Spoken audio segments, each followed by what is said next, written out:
देश विदेश की तमाम खबरों के साथ एक बार फिर हाजिर हैं। यात्री कृपया ध्यान दें, यातायात प्रभाग का अद्भुत अभियान। यात्रीगण कृपया ध्यान दीजिए, अगला स्टेशन जिंदगी है। सभी यात्रियों से विनम्र निवेदन है कि अपने सहयात्रियों के दिल के साथ खिलवाड़ ना करें। ऐसा करना एक दंडनीय अपराध है जिसके लिए आपको आजीवन नाखुश रहने की सजा सुनाई जा सकती है। हैप्पीनेस एक्सप्रेस से यात्रा करने वाले यात्रियों के लिए एक विशेष सूचना। आवश्यकता से ज्यादा सामान लेकर के यदि आप आए हैं तो आपकी यात्रा रद्द कर दी जाएगी। जैसे कि दिल में नफरत, दिमाग में कचरा और स्वभाव में चालाकियां। यदि ऐसी कोई वस्तु आपके पास है तो ये अंदर लाना वर्जित है। आशा करता हूं कि इस यात्रा में आप हमारा पूरा सहयोग करेंगे। आपका यात्रा सुखद और मंगलमय हो, ऐसी हम कामना करते हैं। धन्यवाद।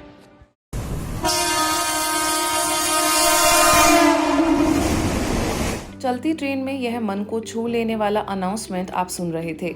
यह पहल ब्रह्मा कुमारी संस्थान के यातायात एवं परिवहन प्रभाग की ओर से की गई है।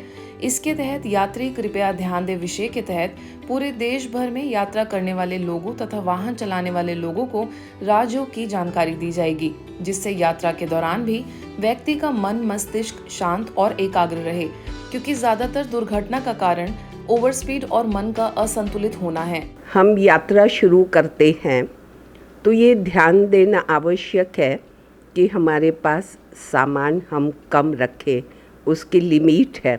जीवन की यात्रा में भी हमारे मन के अंदर तनाव, दर्द, दुख, चिंता, भय, किसी के प्रति घृणा, ईर्ष्या, ऐसे हमारे मन में भावों को लेकर के यात्रा करेंगे तो हमारी यात्रा ये सुखद नहीं हो सकती है।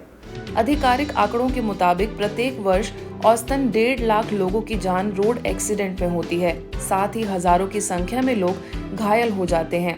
ऐसे में इन अकारण मौतों को रोकने तथा रोड एक्सीडेंट पर लगाम लगाने में यह संस्थान के यातायात एवं परिवहन प्रभाग की मुहिम मील का पत्थर साबित होगी।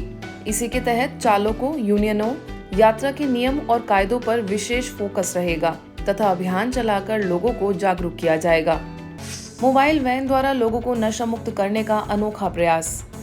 बिहार राज्य के पटना क्षेत्र में मोबाइल वैन द्वारा ब्रह्मा कुमारीज के कंकड़बाग सेवा केंद्र ने विभिन्न कोचिंग सेंटर्स और nursing college of Indira Gandhi Ayurvigyan संस्थान में नशा मुक्त भारत अभियान के अंतर्गत कई कार्यक्रमों का आयोजन किया, जिसमें 3 दिनों में करीबन 10 कार्यक्रमों के माध्यम से 7,000 से भी अधिक लोगों को व्यसन मुक्ति का संदेश दिया गया। पटना क्षेत्र में ईद उल फितर के उपलक्ष्य में दीघा घाट मरीन ड्राइव में करीब 150 लोगों और मैरीन ड्राइव में करीब 400 लोगों के लिए आयोजित कार्यक्रम में सभी को व्यसनों से दूर रहने की प्रेरणाएं दी गयी। इसी कड़ी में आगे garden international school, sacred heart convent school, उच्च माध्यमिक विद्यालय, nursing college of Indira Gandhi Ayurvigyan Sansthan, Ankush mathematics coaching classes, Mehta mathematics coaching classes में शिक्षकों एवं विद्यार्थियों को राजयोग मेडिटेशन का अभ्यास कराया गया। साथ ही उन्हें बताया गया कि कैसे राजयोग का निरंतर अभ्यास हमारी सोच को बदलकर सदा के लिए सकारात्मक बना सकता है और व्यक्ति को न सिर्फ नशे से बल्कि हर प्रकार की नकारात्मकता से दूर रखता है। ऐसा ही आयोजन Sunshine Residential Public School, Danapur Cantt में आर्मी पब्लिक स्कूल में भी हुआ। बीके राजीव ने सभी को जीवन में सकारात्मक परिवर्तन लाकर परमात्मा से कनेक्ट होने की शिक्षाएं दी। विश्व होम्योपैथी दिवस पर स्वास्थ्य शिविर का आयोजन हुआ। मध्य प्रदेश के डोंगरे नगर स्थित दिव्य दर्शन भवन में विश्व होम्योपैथी दिवस मनाया गया तथा स्वास्थ्य परीक्षण शिविर का विशेष आयोजन हुआ। इस कार्यक्रम में होम्योपैथी डॉक्टर श्वेता जोशी और डॉक्टर पवन मुजावदिया द्वारा भाई बहनों को निःशुल्क परामर्श दिया गया। आपको बता दें, होम्योपैथी चिकित्सा पद्धति के संस्थापक डॉक्टर सैमुअल हनीमैन के जन्मदिन को विश्व होम्योपैथी दिवस के रूप में मनाया जाता है। डॉक्टर पवन मुजावदिया ने बताया कि हमारे खान पान और जीवन शैली को बदलने से कई बीमारियां आने लगी हैं। होम्योपैथी दवाइयों का कोई साइड इफेक्ट नहीं होता है। वहीं डॉक्टर श्वेता जोशी ने कहा कि अब लोग होम्योपैथी से इलाज करने में जागृत हो रहे हैं। स्थानीय प्रभारी बीके सविता के निर्देशन में हुए इस शिविर का उपस्थित कई भाई बहनों ने लाभ लिया। अंत में चिकित्सकों को ईश्वरीय सौगात भेंट की गई। तो एक फिजिशियन का सबसे पहला उद्देश्य होना चाहिए कि अपने मरीजों को हम वापस उसके पुराने हेल्दी स्टेट तक ले आएं।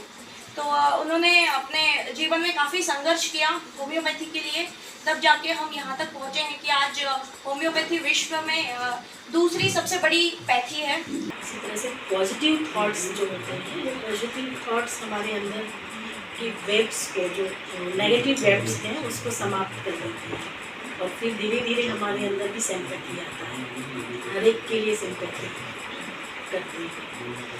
ये भी ज़रूरी है, आज के समय में ये भी ज़रूरी है। वैसे तो देखिए मानसिक रूप में ज़्यादा बीमार हो गए हैं, सही मन को ठीक करना बहुत ज़रूरी है। जोधपुर के तिमरी में हिंदू विश्व परिषद द्वारा रामनवमी की भव्य रैली निकाली गई, जिसमें ब्रह्मा कुमारीज की भी विशेष सहभागिता रही। स्थानीय सेवा केंद्र द्वारा चैतन्य देवी देवताओं की झांकियों से सभी आकर्षित हुए। एमएलए भोराराम सियोल, पाली सांसद पीपी चौधरी द्वारा हरी झंडी दिखाकर इस रैली को रवाना किया गया। वहीं भव्य रैली के माध्यम से जन जन को परमात्मा का सत्य परिचय देने के साथ ही देवी देवताओं के परिवेश लिए बच्चों ने आध्यात्मिकता को जीवन में अपनाने का संदेश दिया। गुजरात के वलसाड के स्थानीय सेवा केंद्र पर 2 दिवसीय स्वास्थ्य शिविर body and mind fit and fine का विशेष आयोजन रहा। उद्घाटन अवसर पर योगाचार्य दुष्यंत मोदी, योगाचार्य नैनाबेन मोदी, गुजरात में पतंजलि महिला योग समिति के अध्यक्षा तनुजाबेन, गायत्री प्रज्ञा परिवार संगठन ट्रस्ट के अध्यक्ष हरसुखलाल पानखानिया, गुजरात राज्य बोर्ड की दक्षिण क्षेत्र समन्वयक प्रीति पांडे, जिला समन्वयक नीलेश कोशिया समेत कई लोग मौजूद रहे। राजयोग शिक्षिका बीके संगीता के सानिध्य में यह आयोजन सफल रहा, जिसमें सभी ने मिलकर योगा अभ्यास किया। आज के बुलेटिन में बस इतना ही। देश विदेश की अन्य खबरों के लिए देखते रहिए मधुबन न्यूज।